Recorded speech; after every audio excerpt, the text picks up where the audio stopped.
Are you wasting a ton of time and money on technical consultants? Honestly, the search for expertise shouldn't feel like a bottomless pit of expenses and uncertainties. It's a dilemma many face in business, but here's the secret.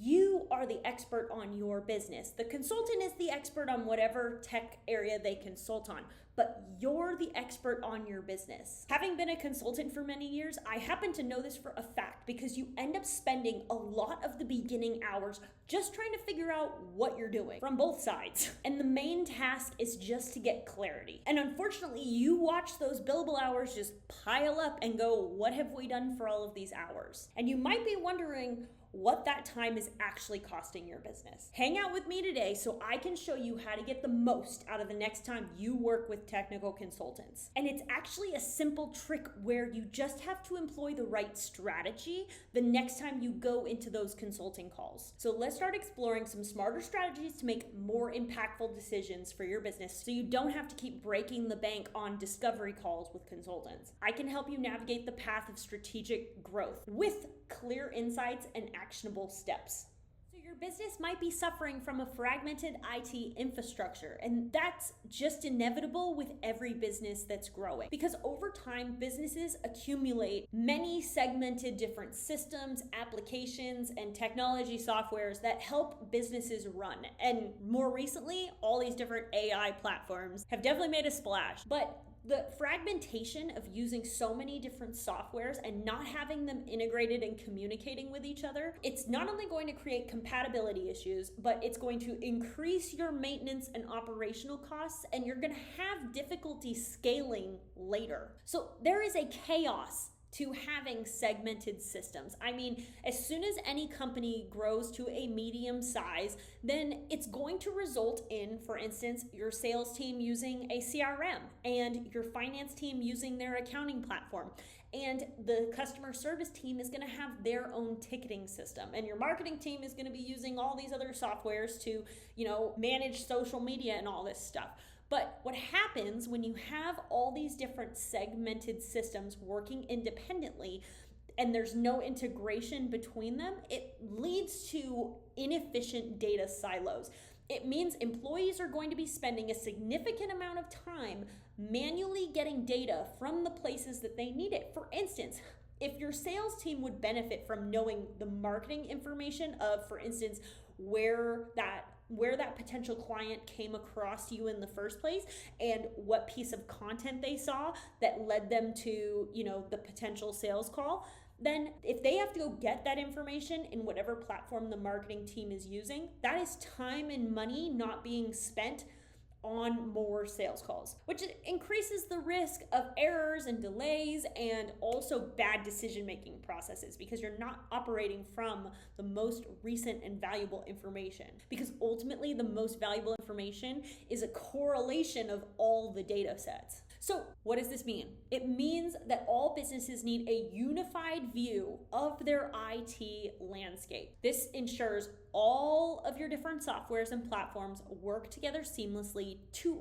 all toward the same business goal. Now, this doesn't mean that you know how to integrate the platforms, but if you are unable to communicate to a technical developer what platforms you need integrated and why, and what business needs that integration needs to meet, then ultimately you're not going to get the right solution and end up wasting money in the long run. So if you want to make sure that your technical infrastructure is actually supporting the business that you're trying to grow and develop, then that means you need an enterprise architecture framework. This is going to be a coordinated approach to managing all your segmented systems, which is going to save you time, money, and resources because your team isn't going to have to go to all these different platforms to figure out what the heck is going on. Which leads me to the hidden costs of segmented softwares.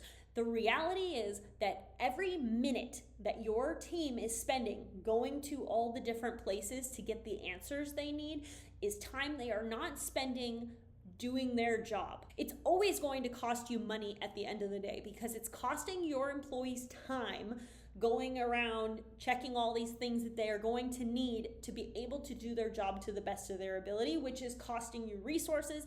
And by costing your resources time, it is ultimately costing your business money. And not only money, the opportunity cost of potential money that, for instance, if your sales team is the one that's hopping between the marketing platform and the customer service platform, all the money they could be making during that time is money your business is losing out on. So having segmented softwares increases your maintenance costs, and it also is a resource drain. And every business comes to a point where they have to make the decision on if they're going to invest in their IT growth or if they're going to just maintain the same segmented system and dysfunctional operations, or disjointed, because it may be functional. It's definitely not efficient though. The reality is, by creating a framework of your business's technical architecture, you're going to be able to identify where those redundancies are in your process workflow,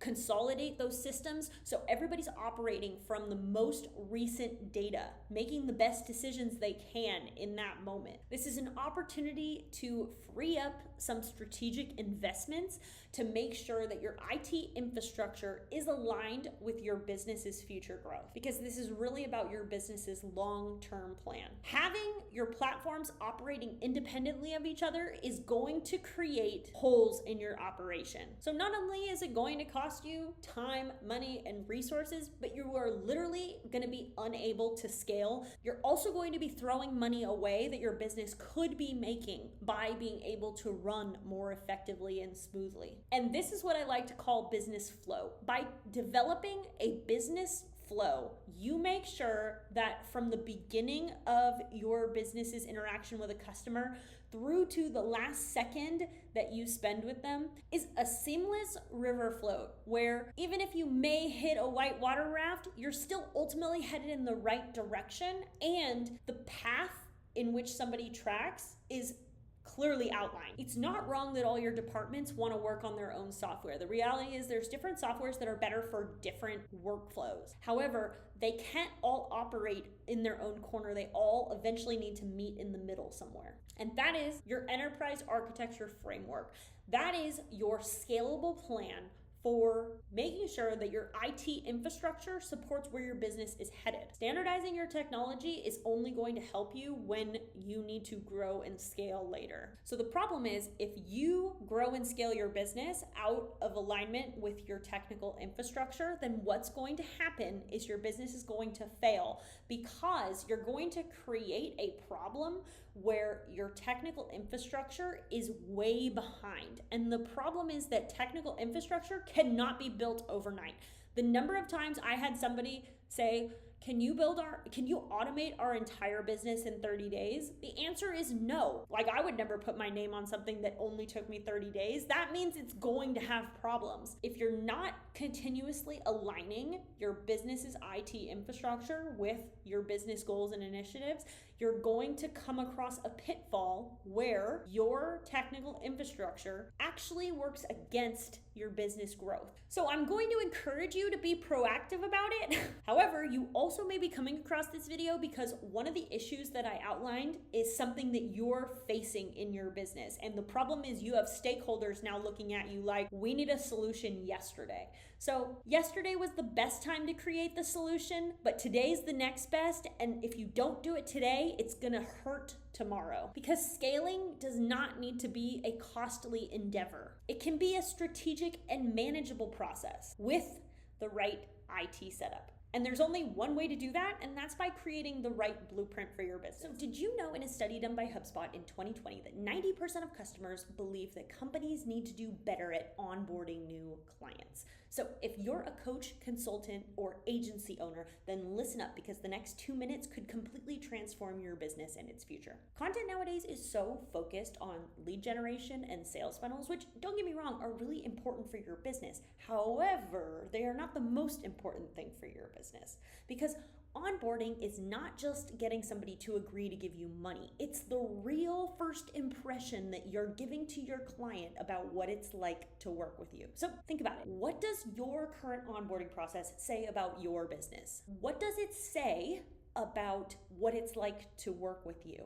And how much confidence would your new client have in being able to get the results that you've been promising them through your current onboarding process? Now, don't just take my word for it. There have been countless additional studies done by a lot of softwares that many of you probably use, and they found about improving their onboarding process. Zendesk found a 20% increase in customer satisfaction by improving their onboarding process. HubSpot found 50% faster adoption rates by improving their onboarding process. Dropbox has seen a 50% reduction in client churn by improving their onboarding process. Slack saw a user retention increase by 40% because of their improved onboarding process. Intercom saw a 25% increase in user engagement because of their improved onboarding process. Canva saw active user rates increase by 35% because of their new onboarding process. And Asana saw a 20% increase in adoption and usage rates by their new onboarding process. Now, an onboarding process is really not just about what your business does and the first impression that you give to your client. It is also about what software you choose to support that business process. And furthermore, making sure you're maximizing your usage of that software to really get the bang for your buck for your business. And for the record, this is not me telling you what software you should be using. This is just about making sure you have the right software in place to support whatever onboarding process you're going to design. Frankly, if I could solve all of your business architecture needs in 10 or 15 minutes, then YouTube wouldn't exist, consultants wouldn't exist, online courses wouldn't exist, none of it would be necessary, and I never would have spent 18-hour days as a business consultant helping my clients optimize their usage of Salesforce and every other platform they used. So if you are tired of trying to navigate through your business's technical processes without a clear roadmap, then I'm introducing to you the Pimp My Process workshop. More profit through efficiency in just 2 days. So this is an intensive workshop where we are going to take your business from just being reactive to being strategic. And we're going to start with your onboarding process. You're going to walk away with an actual business blueprint that aligns your IT technical strategy with your business objectives to improve customer satisfaction and therefore retention. So don't miss out on this opportunity to revolutionize your onboarding process through the Pimp My Process workshop and take charge of your business's future. So if you are ready to start turning your new clients into raving fans from your first impression, then find out more at the link below, and you can find out the agenda for the 2 days and everything that you can expect from this workshop. See you there.